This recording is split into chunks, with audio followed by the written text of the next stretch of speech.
Artinya apa? Kehidupan ini sebenarnya benar-benar mutlak milik Allah Subhanahu wa Ta'ala. Kita diberi tetesan kekuasaan memilih akal dan hati nurani ini untuk menentukan baik dan buruknya.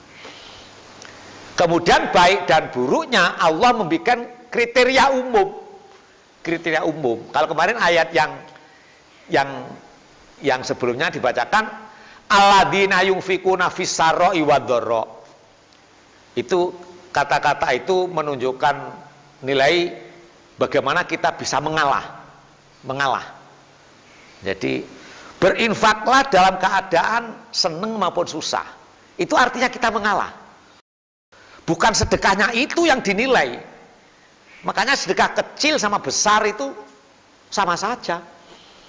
Orang melarat punya duit 50.000, diminta sumbangan dikasihkan semua, berarti sedekahnya berapa persen? 100%. Orang kaya punya 1 juta diminta 500.000, berat. Maka cuma 50%. Nah itu. Makanya pahalanya 500.000 sama 50.000 lebih besar yang 50. Karena apa? Pengorbanannya tadi. Jadi fisarro wadoro. Makanya di dalam ayat-ayat infak tidak ditentukan jumlah, tapi yang didorong adalah aktivitas berinfaknya, bukan jumlahnya berapa. Jadi ihsan di situ. Ihsan itu mementingkan orang lain daripada diri sendiri.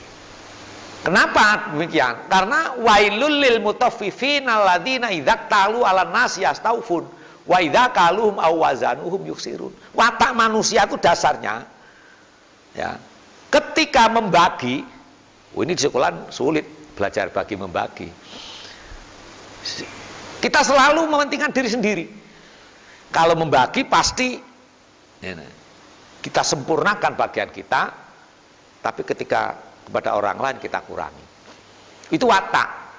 Makanya kemudian ayat berikutnya lebih banyak mengejawantahkan berinfaklah sesering mungkin walaupun tidak banyak. Ihsan yang kedua, wal kadzibinal ghaidho. Orang yang juga tidak emosional. Tekanannya sama. Yang satu dalam keadaan senang dan susah tetap mau beraktivitas memberi. Yang kedua, ketika emosi memuncak merasa benar, nyurut ke belakang, mengalah untuk tidak melampiaskan hawa nafsu. Punya keinginan yang membabi buta, mengalah untuk keselamatan dirinya sendiri. Yang ketiga, wal afina anin nas, memaklumi kesalahan orang lain, bukan memberi maaf ketika diminta maaf, tetapi kita tidak terpengaruh oleh kejelekan orang lain. Artinya pengaruh bagaimana? Ada orang berbuat jelek, hati kita itu orang dekat masjid kok berbuat jelek. Ini terpengaruh sudah kita. Nah, jadi kita sudah berbuat jelek, kita telah terpengaruh oleh kejelekan orang lain, menjadikan kita emosi. Nah, ini juga salah. Jadi kejelekan yang dilakukan orang, kita tidak usah terpengaruh, kita mandiri. Itu urusan mereka. Jadi kadang-kadang ada satu kasus, orang yang datang ke masjid pertama kali dan berada di shop pertama dapat pahala unta, kan gitu hadisnya itu ya. Semakin ke belakang, akhirnya tukang parkir yang ribut. Tukang parkirnya, lah aku dapat apa? Datang duluan tapi masuknya belakangan karena harus ngatur parkir. Nah, ini kalau dibanding-bandingkan itu ribut terus. Tapi secara kebaikan umum, berbuat baik secara umum, kalau tukang parkirnya tidak ada, kemudian nanti kendaraan orang yang berjamaah itu hilang, siapa yang bertanggung jawab? Gitu. Apakah orang yang parkir di depan masjid itu kemudian juga tidak dapat pahala karena menjaga keamanan orang yang sedang berjamaah? Itu loh nanti Kita tidak boleh saling menilai satu dengan yang lain, itu ada perimbangan-perimbangan kebaikan.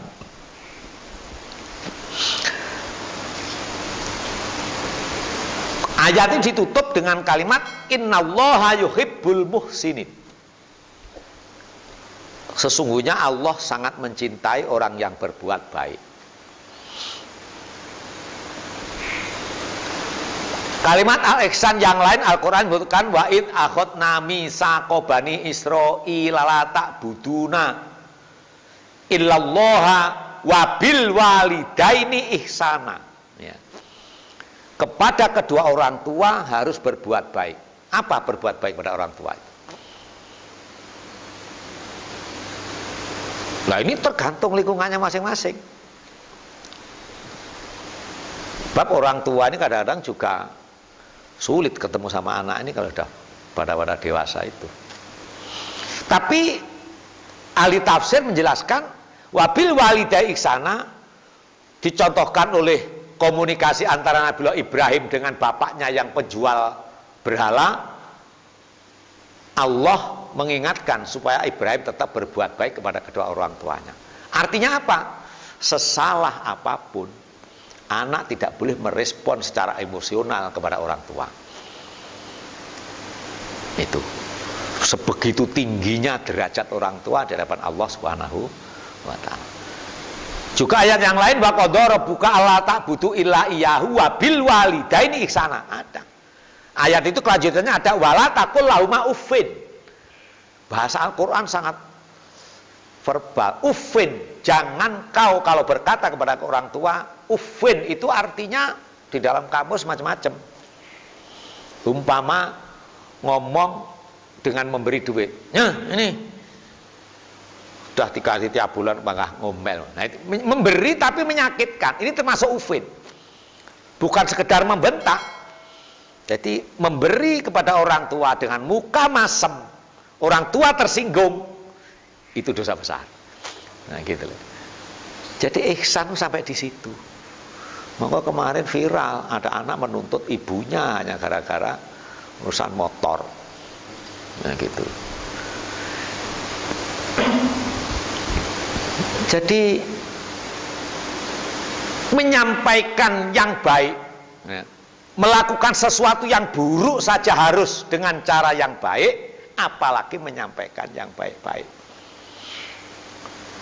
Kita pidato, kita ngaji, meledak-meledak, mencaci maki sana sini. Ya sama saja sudah.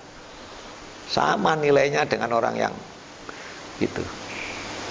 Yang disampaikan baik, tapi cara penyampaiannya yang tidak baik. Oleh karena itu, sekarang kita mulai menarik pada aktivitas kita masing-masing. Aktivitas kita masing-masing itu satu dan lain tidak ada yang sama.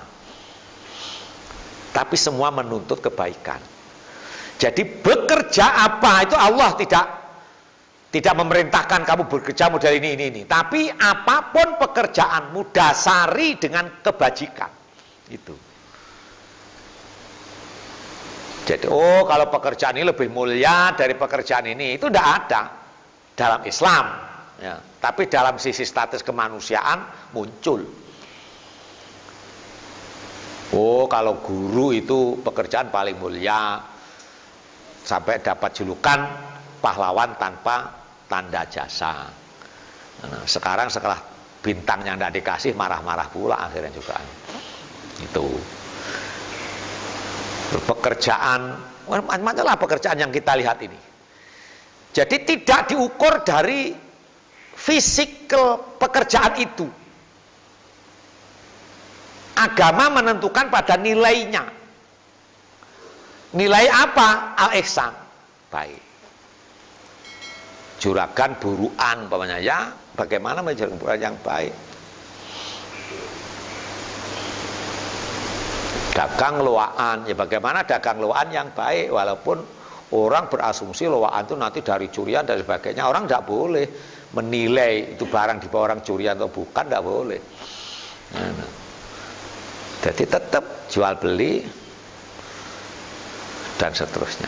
Nah, makanya nanti terus orang bisa milah-milah, bisa milih mana yang tidak mendekati kepada kesalahan-kesalahan, dan mana yang dan seterusnya, mana yang bersih, mana yang berdekatan dengan kesalahan-kesalahan.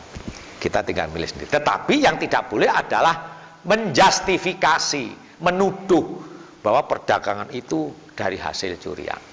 Itu yang tidak boleh.